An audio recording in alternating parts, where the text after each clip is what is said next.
কাউকে ধরে নিয়ে যায়। তুই ভাবতে পারছো এমনিতেই আমাদের দলটা না উঠে যাবে, তাই কারণ একটার জন্য হতে তাকে তো সন্দেহ করতেই হবে, খুঁজে বার করতেই হবে। তো তুই সন্দেহ করা, খুঁজে বার করা, এই কথাগুলোকে কেমন অপরাধের সাথে যুক্ত বলে মনে হচ্ছে না তোর? অপরাধ? কাকে খুঁজছি আমরা? কি কি তার অপরাধ করতে পারিস? আমি একটু আসছি, আমি একটা সিগারেট নিয়ে আসি। একটি উজানের ব্যাগ আছে, ওখানে খুঁজলে পেতে পারি।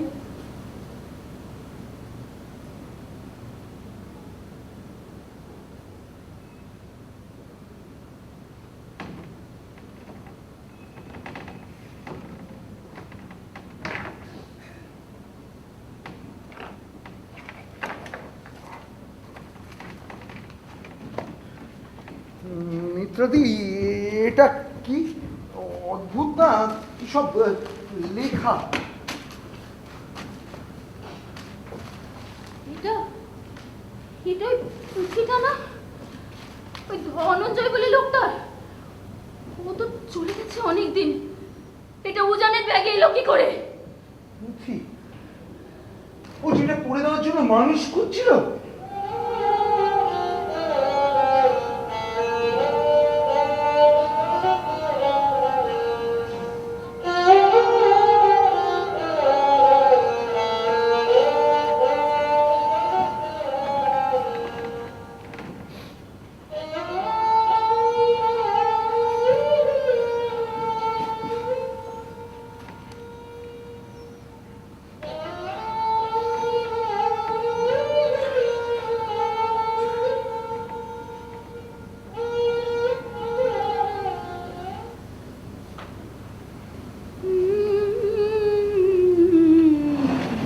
মিত্রাদি, তুই স্কুল থেকে সরাসরি এলে? তুই কখন ফিরলি? হ্যাঁ রে, আরে কস্টিউমের ট্রাঙ্কটা একটু গোছাবো। অপু আসবে তো? কথা আসেনি? ওর আজকে স্কুল থেকেই পড়তে যাওয়া আছে। কি করছিলি তুই এখানে? আমি কাল রাত থেকে শরীরটা মনে হয় জ্বর হয়েছে। দেখি তো, কোথায় কোথায় ঘুরে বেড়াস। বুঝি না বাবু, দেখি দাঁড়া। হ্যাঁ ঠিক, জ্বর বাঁধিয়েছিস, এভাবে পড়ে আছিস, নিশ্চয়ই কিচ্ছু খাসনি। না না, খেয়েছি, বিস্কুট খেয়েছি। একটা দিন দৌড়াদৌড়ি গেছে, একটা দিন রেস্ট নিয়ে ঠিক হয়ে যাবে। দাঁড়া, আমার ব্যাগে প্যারাসিটামল আছে, আমি দিচ্ছি, খা। তোমার ব্যাগে তাও থাকে? হ্যাঁ, উইথ অ্যান্টাসিড। এই রোদে এতটা হাঁটতে গেলে সব লাগে, বুঝেছিস? কিচ্ছু লাগবে না, তুমি একটু বসো না একটু। ওষুধটা আগে খা, নে। ডাক খাওয়ার পড়ছিলি? হ্যাঁ, আসলে অমলের সংলাপগুলো বলতে আমার এত ভালো লাগে, তুমি একটু পড়বে, আমি অমলের কথাগুলো বলবো। চল। লাগবে না, আমার মুখস্থ। আমি চঞ্চল হে, আমি সুদূরের পিয়াসী, আমি চঞ্চল হে, আমি সুদূরের পিয়াসী, আমি চঞ্চল হে, আমি সুদূরের পিয়াসী, আমি চঞ্চল হে, আমি সুদূরের পিয়াসী। সুদূর বিপুল সুদূর। মহারাজ আজ রাত্রে আসবেন। কত রাত্রে দূত? কত রাত্রে? আজ 2 প্রহর রাত্রে। যখন আমার বন্ধু প্রহরী নগরীর সিংহদ্বারে ঘন্টা বাজাবে, ঢং ঢং ঢং, তখন? হ্যাঁ তখন। রাজা তার বালক বন্ধুটিকে দেখবার জন্য তার সকলের চেয়ে বড় কবিরাজকে পাঠিয়েছেন। রাজকবিরাজে প্রবেশ। একই চারিদিকে সমস্ত এই যে বন্ধ, খুলে দাও, খুলে দাও, যত দ্বার জানলা আছে সব খুলে দাও। বাবা, কেমন বোধ করছো? খুব ভালো, খুব ভালো কবিরাজ মশাই, আমার আর কোনো অসুখ নেই, কোনো বেদনা নেই। সব খুলে দিয়েছে, সব তারাগুলি দেখতে পাচ্ছি, অন্ধকারের ওপারকার সব তারা। অর্ধরাত্রে যখন রাজা আসবেন তখন তুমি বিছানা থেকে উঠে তার সঙ্গে বেরোতে পারবে? পারবো, আমি পারবো। বেরোতে পারলে আমি বাঁচি। রাজাকে বলবো এই অন্ধকার আকাশে উপর তারাটিকে দেখিয়ে দাও। আমি সে তারা বোধহয় কতবার দেখেছি, কিন্তু সে যে কোনটা তো চিনি নে। তিনি সব চিনিয়ে দেবেন।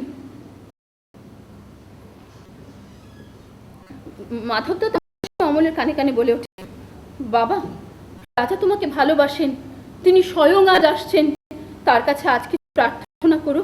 আমাদের অবস্থা তো ভালো নয়, জানো তো সব। সে তোমার কোনো ভাবনা নেই পিসেমশাই, সে আমি সব ঠিক করে রেখেছি। কি ঠিক করেছো বাবা?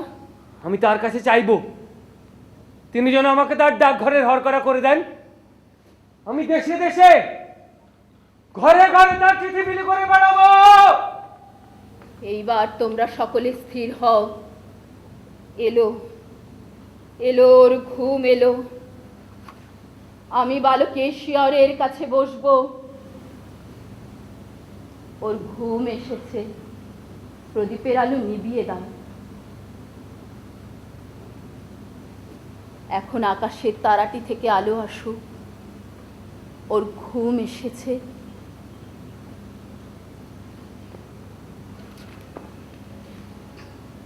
মাধবদা তো বলে, ঠাকুরদা, ঠাকুরদা, তুমি আমার মূর্তিটির মতো হাত জোড় করে নীরব হয়ে আছো কেন? আমার কেমন ভয় হচ্ছে। এটা দেখছি কি সব ভালো লক্ষণ? এরা আমার ঘর অন্ধকার করে দিচ্ছে কেন? তারার আলোতে আমার কি হবে? চুপ করো, অবিশ্বাসী কথা কও না। এটা তো ঠাকুরদা। অমল, ও ঘুমিয়ে পড়েছে। কিন্তু আমি যে ওর জন্য ফুল এনেছি, ওর হাতে দিতে পারবো না। দাও তোমার ফুল। ও কখন জাগবে? এখনই, যখন রাজা এসে ওকে ডাকবেন। তখন তোমরা ওকে একটি কথা কানে কানে বলে দেবে। কি বলবো? বলো, সুধা তোমাকে ভোলেনি।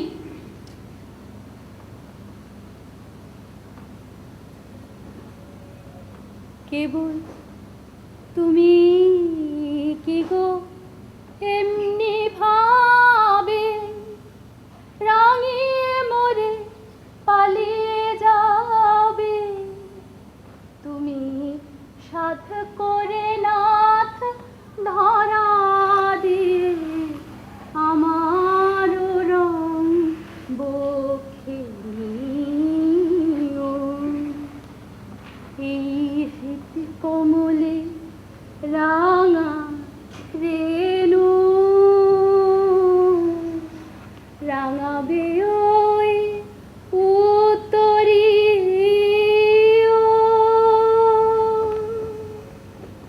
আহা, তোমার সঙ্গে তাড়াতাড়ি আসতে বলেছিলে কেন?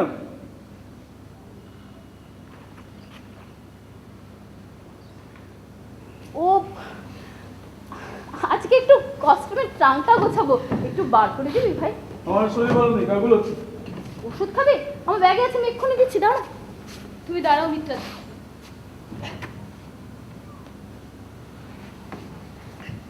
এই শম্ভুদা, তোমার কি হয়েছে গো? বললাম তো। আহা, সে তো তুমি রাগের কথা বললে। কি হয়েছে বলো না। রাগে কি আছে? কি করতে হবে বলো, আমি বাড়ি যাবো। আচ্ছা, তোমার কিচ্ছু করতে পারবে না, তুমি একটু চুপচাপ বসো তো। বসো, আমরাই করে নিচ্ছি। চলো মিত্রাদি, চলো। কাজ না থাকলে তুমি চলে যাবে? একটু পরে তো রিহার্সাল। আমার ভালো লাগছে না। রিহার্সাল তো আমাকে ছেড়ে চলে যাবে। আমাকে তো কাজের জন্য ডাকা হয়েছিল। মানে দলের সকলকেই তো কিছু না কিছু কাজ করতে হয়। গায়ে গতরে কাজ হলেই আমার ঘাড়ে চাপানো হয়। এই তো গোটা সেটের দায়িত্বটা আমার কাছে চাপানো হলো। আরে এটা তুমি কি বলছো? তোমার সাথে তো সুপর্ণাদি ছিল, বাবলু ছিল, আমিও তো ছিলাম। দায়িত্বটা তো আমার ঘাড়েই। সে তো কাঠের কাজটা তুমি ভালো বোঝো বলে। হ্যাঁ, কাঠের কাজ হলে আমি ভালো বুঝি, লোহার কাজ হলে আমি ভালো বুঝি। আর তোমরা নাটক বোঝো, তত্ত্ব বোঝো, কবিতা বোঝো, আর বাড়িতে কাজের বাচ্চা দরকার হলে শম্ভুর খোঁজ পড়ো। আমি তোকে এসব কিচ্ছু ভেবে বলিনি শম্ভু। শোনো অর্পিতা, ওই যে তোমরা কিছু বলো না সমবায়, ও সব তোমাদের মধ্যে হয়। যারা দোতলা বাড়িতে থাকো, বাইক চলে যাতায়াত করো, সরকারি অফিস, স্কুল কিংবা সেক্টর 5-এ চাকরি করো। আমি এই নাটকটার অভিনয় করবো না। কেন? ভাবছি না। কোথায় যাচ্ছ? পাটনা তার বাড়ি থেকে ফোন আসছে, ওখানে চাকরি আছে। তুমি চলে যাবে? তুমি এই কাজটার কথা আগেও বলেছিলে, তখন যাওনি কেন?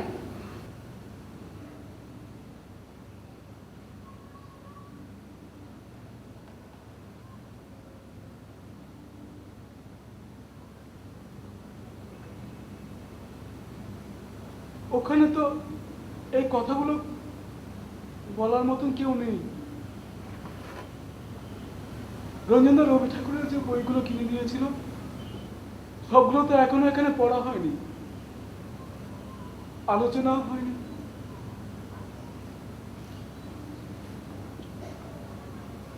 চলে গেলে আর কোনদিন পড়া হবে না।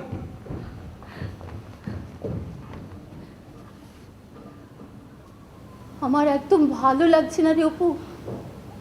ও কিছু নয় মিত্রাদি, ও শম্ভুদার একটু রাগ হয়েছিল, বলে ফেলেছে ঠিক হয়ে যাবে। না রে, সব ছড়িয়ে যাচ্ছে, ভুল হয়ে যাচ্ছে কোথাও। তুমি এভাবে ভাবছো কেন? না, আমি আমি বাঁধন খোলার শব্দ পাই অপু, ভয় পাই। শম্ভু আমাকে এই সব কথা বলতে পারে। আমি মাঝে অনেকদিন তোদের কাছে ছিলাম না, কিন্তু তুই সুদীপ্ত উজানো তো জানে তোরা ওকে কি বলে। সবটা জানে, কিন্তু মাঝে মাঝে অনেকগুলো টাকা ধার আছে গো। না, তুই সবটা জানিস না, আন্দাজে বলছিস। আর শুধুমাত্র তো শম্ভু নয় বল, আমরা সবাই কি সবাই। তুমি তো বলেছিলে মিত্রাদি সম্ভব নয়। বন্ধুত্ব নাই বা হলো, ওটা বোধহয় শেষ পর্যন্ত নিজের সাথে ছাড়া কারোর সাথেই হয় না রে। কিন্তু নানান রঙের ভালোবাসার সম্পর্কে তো থাকতে হবে মানুষগুলোকে। বল, গোটাটা একটা আধারের মধ্যে মানুষটা যদি তোর কাছে ঝাপসা হয়ে যায়, দু হাতের বেড়ে তুই তার গোটাটাকে ধারণ করতে না পারিস। মানুষ তো খিলান গম্বুজ নয় মিত্রাদি। ধর, তুই তার চোখে চোখ রেখে তাকিয়ে আছিস, অথচ তোর মনে হচ্ছে তুই নেই, ঝাপসা। তার দৃষ্টি তোকে পেরিয়ে চলে গেছে দূরে কোথাও, কোথায় তুই তা জানিস না। তোর পিছনে হয়তো জঙ্গলের অন্ধকারে কোনো এক অদ্ভুত গাছে।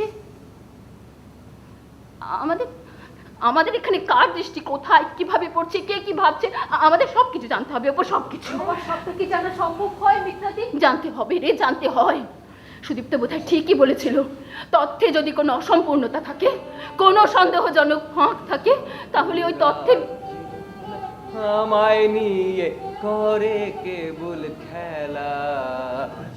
জাগি আছি জাগি সকল রাত্রি বেলা, ঢেউগুলো যে আমায় নিয়ে করে কেবল খেলা। ঝড়কে আমি করব মিতে, ডরব না তার ভ্রুকুটিতে। ঝড়কে আমি করব মিতে, ডরব না তার ভ্রুকুটিতে।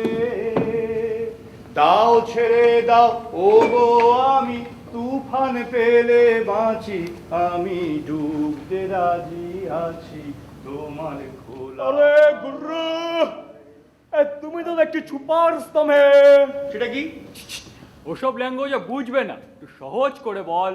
আরে ওই যে এইসব লেখাপত্তর গুলো জানি, ওরা দিন রাত্রির ঘরের মধ্যে কাই কিচির করছে, এই নিজেদের দাঁত ভাঙছে, আমাদের কান ভরে বুম। মালগুলো কি সব তুমি নামিয়েছো? নামিয়েছি মানে লিখেছো? না না, আমি কিছুই লিখিনি, সব লেখা ছিল বুঝলে। কিছুটা সংস্কৃতে ওই উপনিষদ টিষদে, কিছুটা বাউল ফকিরদের গানে, আর বাকিটা আমাদের দেশের মানুষদের মনে প্রাণে, হাজার হাজার বছর ধরে। আমি শুধু টুকে টুকে ওই তোমাদের কথায় নামিয়েছি। তা ওই পুরনো বস্তা পচা পুঁথিগুলো নিয়ে ওরা হঠাৎ ব্যস্ত হয়ে পড়লো কেন? আরে ওই যে ওর কিসব আছে না, শ্রাদ্ধ শতবর্ষ, সেই সব কারণে। বিজ্ঞান ব্রহ্ম আনন্দ ব্রহ্মের রাজ্যে মানুষ যে কাজগুলো করে, একজন হিসেবি লোক জিজ্ঞেস করতেই পারে এসব কেন। তার একটাই উত্তর, আমার খুশি। আরে তার বিজ্ঞানে, তার সাহিত্যে, তার শিল্পকলায় ওই এক উত্তর, আমার খুশি। আরে ওই বিজ্ঞান ব্রহ্ম আনন্দ ব্রহ্ম বলে কেউ নেই এখানে। এরা যার যার নিজেদের নিজেদের নিয়েই ব্যস্ত। কারণ আমার ভাই আছে রে, এই দেশের কথা দশের কথা বলতে হবে। আরে সবই নাকি তোমার লেখায় আছে। মানুষ আপনার স্বভাবকে তখনই জানে যখন পাপ থেকে নিবৃত্ত হয়ে কল্যাণের অর্থাৎ সর্বজনের হিত সাধনা করে। স্বচ্ছ মন নিয়ে সমস্তটাকে সে বোঝে। সত্য আছে, শিব আছে সমগ্রের মধ্যে। এই তুমি ওই যে এসব বললে না, যে হিন্টিং শট, তার মধ্যে কিন্তু একটা বেশ পুজো পুজো ধ্যান ধ্যান ব্যাপার আছে। কিন্তু ওই ছেলে মেয়েগুলো এত চিৎকার চেঁচামেচি ছটফট করে গেল কেন? আসলে বড় দুঃখের কালের মধ্যে দিয়ে চলেছে ওরা। বিশ্বগ্রাসী লোক যখন মনুষ্যত্বকে খর্ব করতে স্পর্ধা করে, রাষ্ট্রনীতিতে নিষ্ঠুরতার ছলনার সীমা থাকে না। পরস্পরের প্রতি ঈর্ষা এবং সংশয় যখন নিদারুণ হিংস্রতায় শান দিতে বসে, তখন মানবের ধর্ম আঘাত পায় এবং মানবের ধর্মই মানুষকে ফিরে আঘাত করে। ও, ওরা ওই অ্যাকশন রিঅ্যাকশনের মধ্যে আছে বলছো তো? তো তুমি তো 150 বছরের বুড়ো, তুমি ওদের কিভাবে সাহায্য করবে? কিভাবে জানি না। নিজের চারদিককে যারা সহজেই সৃষ্টি করতে পারে তারা এক জাতের মানুষ, ওই সন্দীপদের মতো। আমি সে জাতের না। আমি মন্ত্র নিয়েছি, কাউকে মন্ত্র দিতে পারি। যাদের কাছে আপনাকে সম্পূর্ণ ঢেলে দিয়েছি তারা আমার আর সবই নিয়েছে, কেবল আমার এই অন্তরতম জিনিসটি ছাড়া। সবচেয়ে যেখানে সহায় চাই, সবচেয়ে সেখানেই একলা হল। জীবনের শেষ মুহূর্ত পর্যন্ত আমার দুর্গম পথ আমার একলারই পথ। এইবারে বুঝতে পেরেছি ছেলে মেয়েগুলো কেন রাতে ঘেঁটে রয়েছে। ভুল ঘাটে তড়ি ভিড়িয়েছে রে বেচারারা, ভুল ঘটে দড়ি ভিড়িয়েছে। ভুল ঘাটে তড়ি ভিড়িয়েছে রে বেচারারা।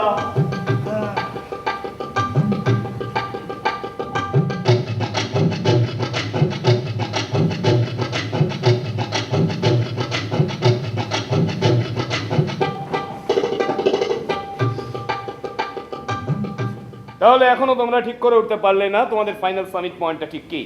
একটা বিষয় বোধহয় আমরা ঠিক করে উঠতে পেরেছি রাহুল। কি ফাইনাল সামিট পয়েন্ট বলে কিছু হয় না। মানে?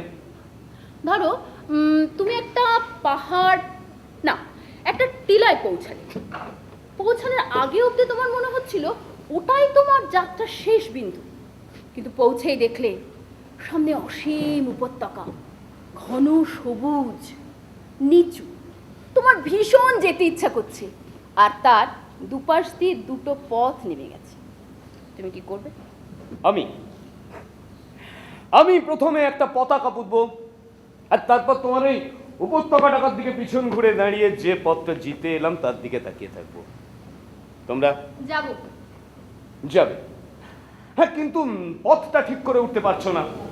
তোমাদের মনে হচ্ছে ওই একটা পথ দিয়ে অতীন আর এলা নেমে গেছে হাতে বন্দুক নিয়ে আত্মহননে যা পরিণতি পাবে, আর একটা পথ দিয়ে গেলে ওই গান্ধীর চরকা কাটার নির্দেশ বাধ্যতামূলক, তাই ওই পথটা আসলে উপত্যকার দিকে নয়, উল্টো দিকে ঘুরে গেছে।